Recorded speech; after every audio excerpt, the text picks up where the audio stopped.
Nazirlər Kabineti tərəfindən təsdiq edilmiş qaydalara uyğun olaraq həyata keçirilir və həmin qaydalarda da nəzərdə tutulub ki, dərsliklərin çap edilməsi, onların məktəblərə paylanılması Elm və Təhsil Nazirliyinin səlahiyyətindədir.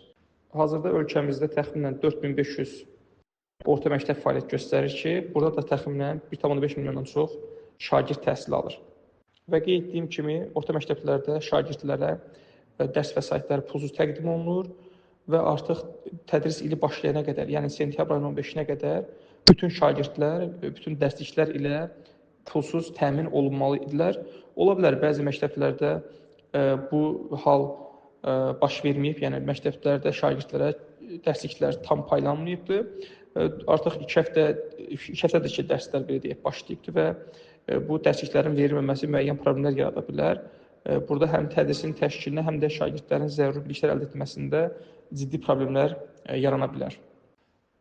Məktəblərdə şagirdlərə dərs vəsaitlərinin paylanılmamasının bir neçə səbəbi ola bilər və bunlardan biri ondan ibarətdir ki, regionlar üzrə yerli təhsil idarəetmə orqanları tərəfindən təqdim olunan proqnoz əsasında həmin məktəblərə belə deyək, dərs vəsaitləri nazirlik tərəfindən təqdim olunur və mütəmadi olaraq dərsliklərin çatışmazlığı və bu kimi baş vermiş hallarla bağlı məktəb rəhbərliyi, yəni direktor, regional təhsil idarəsinə və yaxud da ki, rayon təhsil idarəsinə məlumat verməlidir və bununla bağlı da dərhal nazirlik tərəfindən işlər həyata keçirilir və yaranmış problem aradan qaldırılır.